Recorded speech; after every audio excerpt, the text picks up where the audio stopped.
Hello, this is Marketing Talk, and today I'd like to chat with you about the very mysterious subject of blogging. And I say it's mysterious because it is still a mystery to many small business people. They don't know totally what blogging is, how they should do it, and more importantly, why they should do it. So, what is a blog? A blog is a public journal of information and thoughts and opinions on a particular subject. And I think the single most important thing that you need to know and remember about blogging is that it should never, ever, ever be used to try to sell anything or to promote anything. There are other places and ways to do that. So the opinions that are expressed in a blog should not include opinions like the stuff that I sell is really cool and you should come buy some of it from me. As I say, there are other ways and places to do that. People sometimes confuse blogging with writing articles.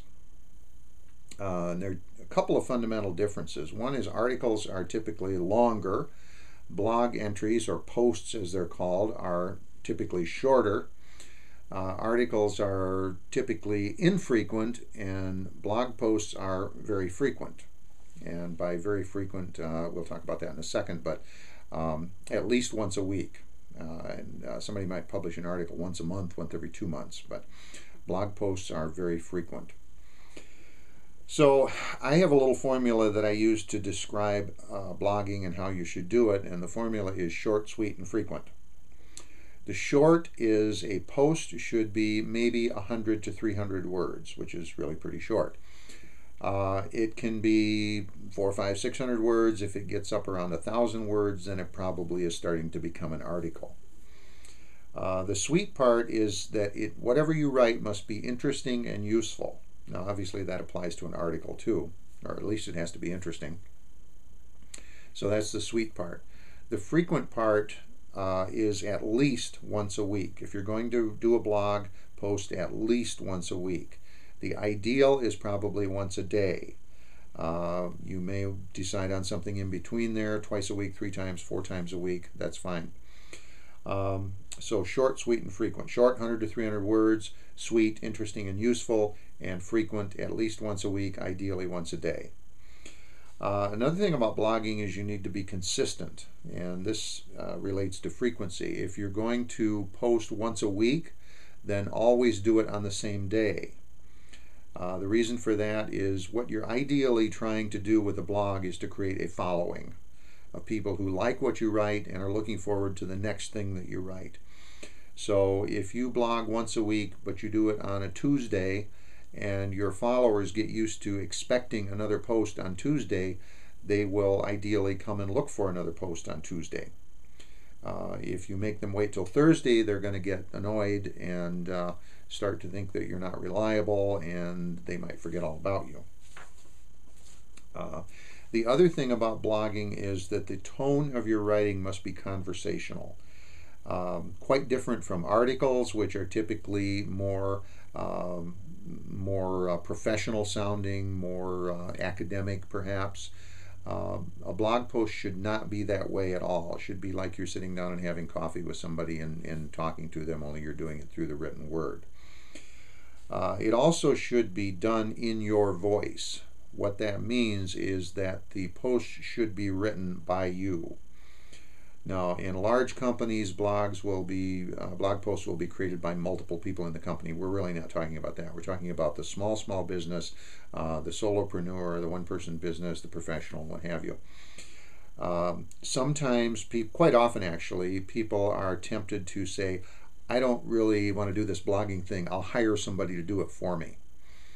That doesn't work very well. I am really quite seriously opposed to that in most cases. There are some exceptions, and we'll get into those right now, but it needs to be done in your voice. If you're a one-person business or you're a professional and you're blogging to people who sort of know you, they're going to be able to tell that you didn't write this, and that's going to just completely blow your credibility. They're expecting you to be writing this, and it's just not a good idea to have somebody else write it. So why should you blog? We're not going to get into the how today, by the way. Why should you blog? The two big reasons are, one is that blogging establishes you as somebody who knows what they're talking about.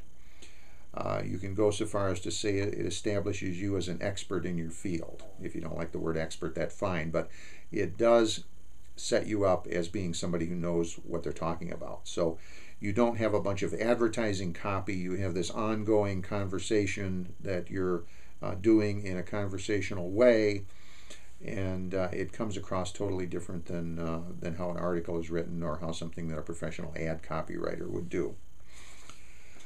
The other thing is it gives your users a reason to come back. We sort of already talked about that. If you create followers, they will expect you to be there again next Tuesday or Monday and Wednesday and Friday or whatever it is that you've established as a pattern. And because they like what you've written so far, they're likely to come back. So this gives them a reason to come back.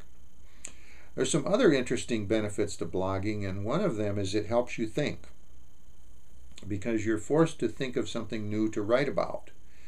And it actually can help you define your business better than a lot of other techniques that I can think of. You can sit down and try to write a definition of your business or a mission statement or whatever those things. But if you blog, you're really forcing yourself to think about what you do and what you want to talk about. And it can also do wonders for your creativity. One of the really practical reasons for blogging, and this is apart from the content that you write, is to draw traffic to your blog or to your website if your blog is incorporated in your website. Different subject, we'll talk about that another time. But here's the rule you need to remember there. Two of them really. One is Google loves activity. And the corollary to that is Google gets bored easily. So if you set up a website and it has what we call static content in it, you've written a description of your business and what you do and what you sell and everything like that, and you never change it, Google's going to look at it one time, two times, three times, and they're going to say, hey, there's a pattern here. And the pattern is that nothing ever changes. There's never anything new on this site. And they're going to stop looking at it, and you're going to suffer in the ratings.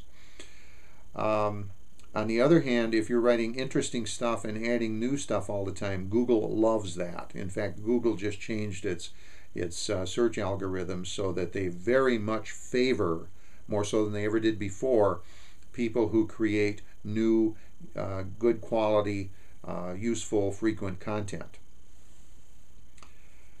So your blog is, this gives you a reason to create the new content that Google basically craves.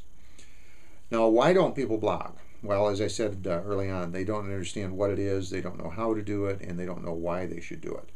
But even after they understand those things, they will still have excuses.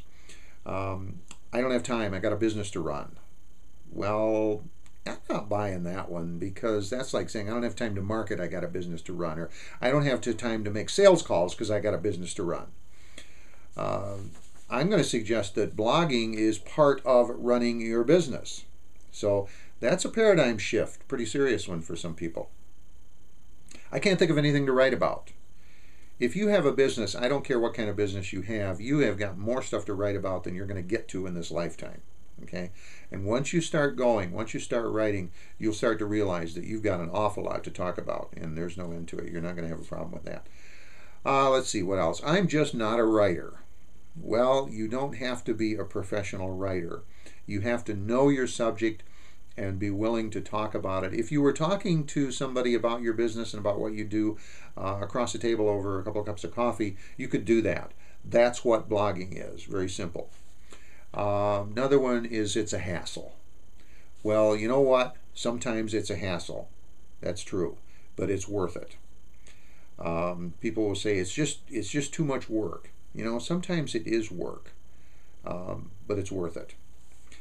So that's a little bit about the basics of blogging. I'm probably going to do another video sometime soon on a few more advanced aspects of blogging. But if you want to talk about blogging, give me a call, drop me an email. Blogging is absolutely one of the most powerful things that you can do for your business.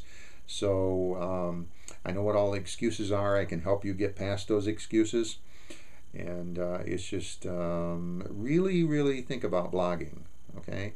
One thing you might want to think about in particular is that probably, because blogging is really fairly new, it's been around for years, but there are still not very many people doing it. look at your competition and notice whether they're blogging or not.